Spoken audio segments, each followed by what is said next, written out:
Assalamualaikum warahmatullahi wabarakatuh. Halo semuanya, perkenalkan saya Febriana Ifada dengan NIM 1909269 dari PGSD kelas 6D. Pada kesempatan kali ini saya akan menjelaskan materi tentang Kerajaan Kediri dari mulai berdirinya sampai runtuhnya. Video ini bertujuan untuk memenuhi salah satu tugas mata kuliah pendalaman IPS. Baik, langsung saja mari saya mulai dan selamat menyimak. Tapi pembahasan kali ini yang pertama membahas mengenai letak dan waktu, politik dan pemerintahan, kehidupan sosial dan ekonomi, lalu ada kehidupan sosial budaya serta peninggalannya.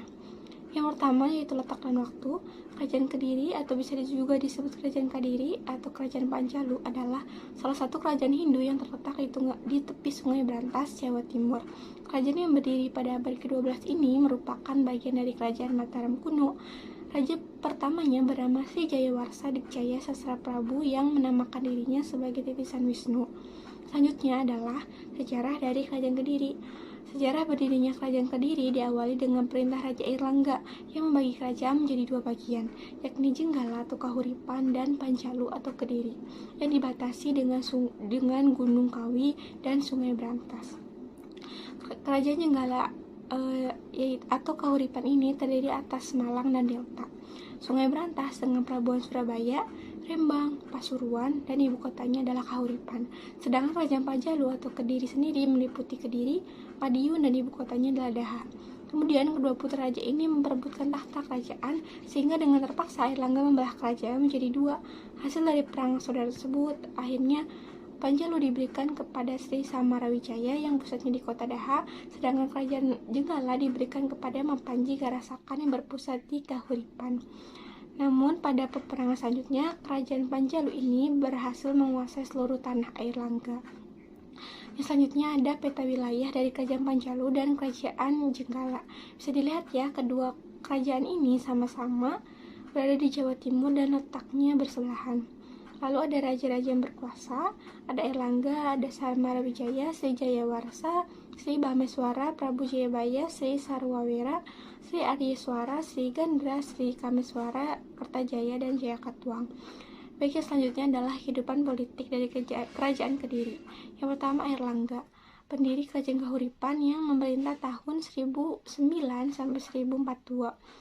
Lalu kerajaan ini di akhir pemerintahannya dibelah menjadi dua, yakni Kerajaan Kediri dan Kerajaan Jenggala untuk kedua putranya. Namun nama Airlangga ini sampai saat ini masih terkenal dalam berbagai cerita rakyat dan sering diabadikan di berbagai tempat di Indonesia. Lalu ada Samarawijaya, adalah putra dari Airlangga yang merupakan raja pertama sekaligus pendiri Kerajaan Kediri. Samarawijaya ini tidak diketahui dengan pasti keberlangsungan pemerintahannya, kemungkinan diketahui sekitar tahun 1042. Lalu ada Sri Jayawarsa. Sejarah tentang raja ini hanya dapat diketahui pada prasasti Sirah Keting.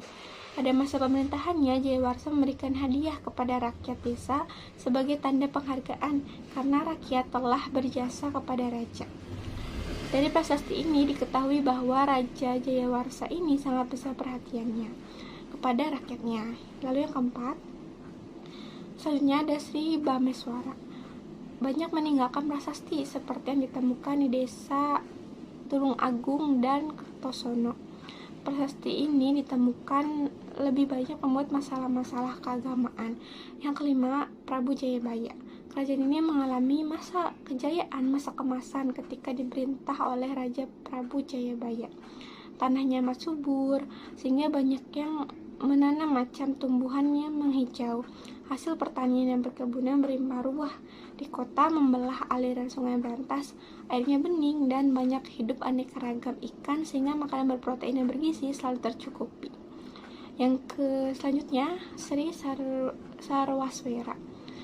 Sejarah tentang raja ini didasarkan pada prasasti Padelegan II dan prasasti Kahyunan.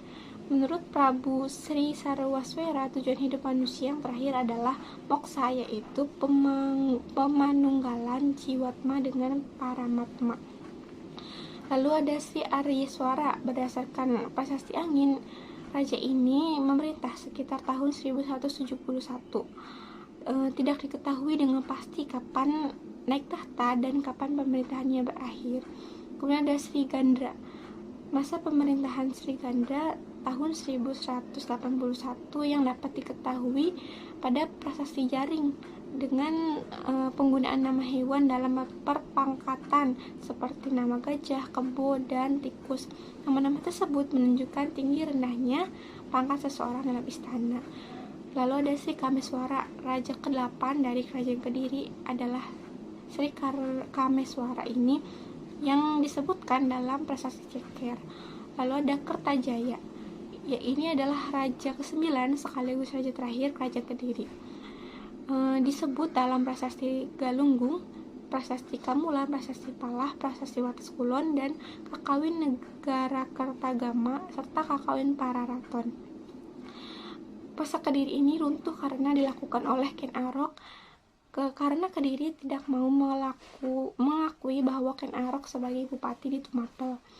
Lalu ada Jayakatwang, ini merupakan raja yang berhasil membangun kembali kerajaan Kediri setelah berhasil memberontak terhadap Singosari sekaligus membunuh Raja Kertanegara. Namun, keberhasilannya hanya bertahan setahun akibat serangan menantu Kertanegara dan pasukan Mongol sehingga runtuhlah kerajaan Kediri. Yang selanjutnya adalah kehidupan ekonomi. Kediri merupakan kerajaan agraris dan maritim. Masyarakat yang hidup di daerah pedalaman bermata pencarian sebagai petani. Hasil pertanian di daerah pedalaman kerajaan Kediri sangat melimpah karena didukung oleh kondisi tanah yang subur. Hasil rakit yang melimpah memberikan kemakmuran bagi rakyat. Kemudian masyarakat yang berada di daerah pesisir hidup dari perdagangan dan pelayaran. Pada saat itu perdagangan dan pelayaran berkembang pesat. Pada saat itu juga mata uang yang terbuat dari emas, perak, dan timah juga tembaga sudah digunakan. Banyak hubungan antara daerah pedalaman dan daerah pesisir yang sudah berjalan dengan baik. Selanjutnya adalah kehidupan sosial budaya. Kondisi masyarakat Kediri ini sudah teratur. Penduduknya sudah memakai kain sampai bawah lutut, rambutnya terurai, serta rumahnya ini bersih dan rapi. Kemudian orang-orang sakit juga memohon kesembuhan kepada dewa dan Buddha. Perhatian raja terhadap rakyatnya sangat tinggi, dapat dibuktikan pada kitab Lubdaka yang berisi tentang kehidupan sosial masyarakat pada saat itu. Tinggi rendahnya martabat seseorang bukan berdasarkan pangkat dan harta bendanya, tetapi berdasarkan moral dan tingkah lakunya. Karya sastranya juga berkembang pesat, banyak karya sastra yang dihasilkan. Lalu ada masa kejayaan kerajaan Kediri yang tadi sudah dijelaskan, yaitu pada masa pemerintahan Raja Jayabaya. Dan juga diperkuat yang terdapat catatan dari kronik Cina yang bernama Choi Kufei pada tahun 1178. Berisi tentang negeri paling kaya di masa kerajaan Kediri dipimpin oleh Raja Sri Jayabaya. Seni sastra juga yang tadi sudah disebutkan cukup mendapat perhatian. Selanjutnya adalah runtuhnya kerajaan Kediri, yaitu pada masa pemerintahan Kertajaya karena terjadi perperangan antara raja dengan kaum Brahmana. Mereka menganggap Kertajaya ini telah melanggar agama dan memaksa menyembahnya sebagai dewa. Lalu kaum Brahmana ini meminta perlindungan kepada Ken Arok dari Tumapel. Lalu perseteruan ini memuncak menjadi pertempuran di desa Gantar pada tahun 1222 Masehi. Lalu pada pertempuran ini Ken Arok dapat mengalahkan Kertajaya pada masa itu yang menandakan berakhirnya kerajaan Kediri. Lalu ada prasasti peninggalan, ada prasasti Kamulan ditemukan di desa Kamulan, Trenggalek, Jawa Timur. Lalu ada prasasti Galunggung ditemukan di Rejotangan, Tulung Agung dengan menggunakan huruf Jawa kuno dengan 20 baris. Lalu ada prasasti Jaring dibuat pada tahun 1181 dengan konten menjelaskan permintaan penduduk Dukuh Web oleh Sarapati Sarjawala. Kemudian ada prasasti Panumbangan diterbitkan pada tahun 1110 oleh Maharaja Bameswara. Lalu ada prasasti Padelegan berisi mengenai pengabdian para padege untuk Raja Kameswara. Kemudian ada prasasti Talan.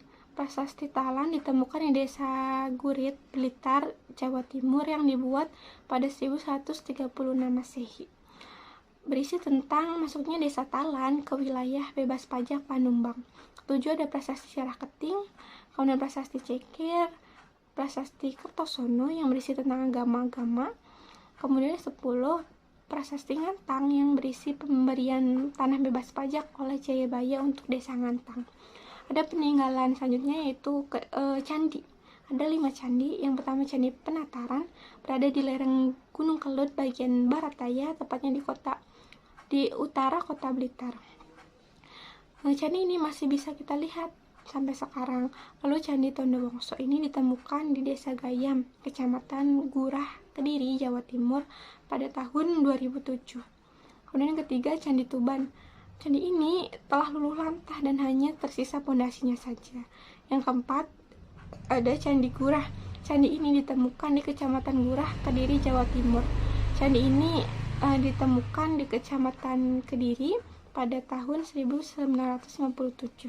Letaknya 2 km dari situs Candi Tondowongso. Yang kelima ada Candi Mirigambar, ditemukan di lapangan Desa Mirigambar, Kecamatan Sumber Gempol, Tulung Agung, Jawa Timur. Selanjutnya ada kitab peninggalan, ada kitab Arjuna Wiwaha, kitab Baratayuda, kitab Samaradahana, kitab Krisnaya, kitab Hariwangsa, kitab Gatut Kaca Seraya, kitab Mahabharata, kitab Lubdaka dan Warasancaya, kitab Lingyai Taita, kitab Chu Fangci. Nah, ini referensi materi yang saya gunakan. Tentunya masih banyak referensi lainnya. Teman-teman bisa mencari referensi lainnya agar saling melengkapi. Baik, cukup sekian yang dapat saya sampaikan.